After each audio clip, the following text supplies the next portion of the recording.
교수 얘기로 좀 돌아가겠습니다. 어제 저희가 좀 소환 조사를 또 받고 있다 이렇게 보도했는데 이제 그것은 사실이 아닌 걸로 좀 바로 잡겠습니다. 어쨌든 구속 기한은 연장된 거죠? 네, 그렇습니다. 정경심 교수가 지난달 24일 날 구속이 됐기 때문에 1차 구속 기한이 열흘입니다. 그래서 구속 기한이 내일로 만료가 되는데 검찰이 어저께 구속 기한 연장 신청을 해서 법원이 허용을 했거든요. 그래서 열흘이 더 늘어난 11일까지로 연장이 됐습니다. 이 검찰이 이제 구속 기한을 연장한 걸로 봐서는 아무래도 지금 3차례 정도 정경심 교수를 불러서 조사를 했지 않습니까?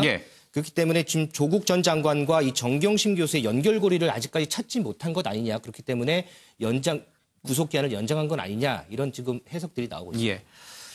조국 전 장관 입장에서 보면 자신의 부인, 자신의 동생, 또 오촌 조카까지 모두 이제 구속되는 상황을 맞고 있습니다. 참으로 착잡한 심경으로 이 사태를 좀 지켜볼 수밖에 없을 것 같은데 조국 전 장관을 향해서 검찰의 수사 칼날이 계속 향하고 있다는 얘기를 저희들이 수주째 전해드리고 있는데 특히 5천만 원 송금과 관련해서 제일 중요한 것이 계좌를 들여다보는데 이 계좌와 관련된 압수수색 영장은 연이어 기각이 되고 있어요. 이유가 뭡니까? 네, 그렇습니다. 그 말씀하신 것처럼 저희도 이 의혹에 대해서 한번 전해드린 적이 있습니다만 이 조 전 장관이 정경심 교수에게 ATM기로 5천만 원을 송금했다는 의혹이 제기가 돼서 검찰이 다시 한번 이 조 전 장관의 계좌와 휴대전화 등에 대해서 영장을 신청한 것으로 알려졌습니다. 이와 관련해서 이 법원에서는 기각한 것으로 전해졌는데요. 우선은 이 법원에서 이렇게 결정을 했다는 것 자체가 아직까지 조 전 장관에 대해서 이 영장을 발부할 정도로 뭔가 혐의가 확인되지 않았다라고 일단 법원에서는 사법적 판단을 내린 것으로 보입니다. 또한 이 휴대전화 같은 경우에는 조 전 장관이 또 민정수석이었다는 점을 고려했을 때 워낙 민감하기 때문에 법적으로, 사법적으로 혐의가 확실하게 드러나지 않는 이상 아마 영장 발부가 어려울 것이다 이런 해석들이 나왔었는데요. 아직까지는 이 법원에서 보기에는 검찰의 지금 수사 상황이 조 전 장관에 대해 직접적인 혐의를 적용할 정도까지는 나오지 않았다 이렇게 판단하는 것으로 보입니다. 그 얘기는 거꾸로 얘기하면 검찰이 확보하고 있는 조국 전 장관의 개입 혐의가 충분하지 않다 이런 뜻이 되는 거군요. 네, 현재 법원은 그렇게 보는 것 같습니다. 이현정 의원님, 구속된 것이 결국 유죄는 아니라고 저희들이 늘 얘기하고 있습니다만은 그래도 자신의 부인, 동생, 조카, 오촌 조카까지 다 구속이 됐어요. 글쎄요, 조국 전 장관을 감정적으로 두둔하고 두둔하지 않고의 문제는 아니겠습니다만 심정적으로 봤을 때는 굉장히 괴로울 수밖에 없고.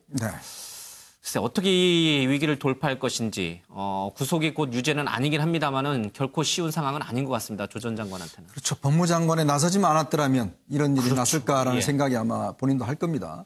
더군다나 조 전 장관에 대한 이렇게 집중 수사가 된 게 본인이 그동안 해왔던 많은 이야기들이 있었기 때문에 또 어떤 면에서 국민적 감정을 많이 자극을 한 측면이 있는 거거든요.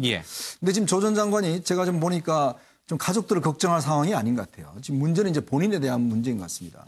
특히 이제 지금 검찰에서 구속 기간을 연장한 걸 보면 이 연장한 그 기간 안에 이제 아마 조 전 장관을 불러서 조사를 할 가능성이 높습니다. 그렇다면 지금 사실은 정경심 씨의 영장에는 기재가 되지 않았지만 조 전 장관만이 가지고 있는 또 혐의들이 있어요. 그다음에 공짜윤리법이라든지 그다음에 서울대 인턴 과정에서의 어떤 그 인턴 기록을 조작했던 문제라든지 그다음에 아까 말씀드렸던 사모펀드와 관련해서 돈을 붙인 과정이라든지 이런 것들인데 사실 검찰도 지금 답답한 게 원래는 수사를 하면 제일 먼저 휴대폰이나 계좌에 대한 추적을 해야지만 증거가 나오거든요. 근데 검찰이 따라서 사실은 이제 기각하고 있는데 물론 이제 민정수석을 했기 때문에 민감한 부분도 있습니다. 근데 그거는 조 전 장관이 전화기가 2대를 썼습니다. 그게 뭐냐면 하나는 업무폰입니다. 민정수석으로 썼는 업무폰이고 하나는 개인폰이거든요. 그러면 예를 들어서 이해할 수 없는 게 민정수석으로 썼는 폰은 이 업무와 관련돼 있다고 하면 그건 저는 기각한 측면도 있을 수가 있어요. 그러나 개인적인 휴대전화 그리고 또 정경심 씨 휴대전화까지 압수수색을 하지 못하게 한다는 거는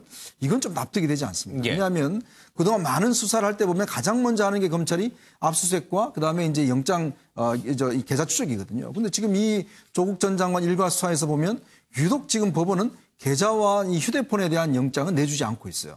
그러다 보니 검찰도 아마 답답할 겁니다. 그래서 다른 지금 방증들을 지금 많이 수집하고 있는 그런 상황이거든요. 아마 그것 때문에 수사가 조금 늦어진 측면도 있을 것 같습니다. 어떤 부분에 대해서는 영장을 기각하고 또 어떤 부분에 대해서는 구속영장을 발부를 하고 재판부의 생각이 저마다 좀 다릅니다. 그럼에도 불구하고 재판부가 공정하게 이 문제를 처리하고 있다고 저희들은 좀 믿고 싶습니다. 상황은 좀 지켜보겠습니다.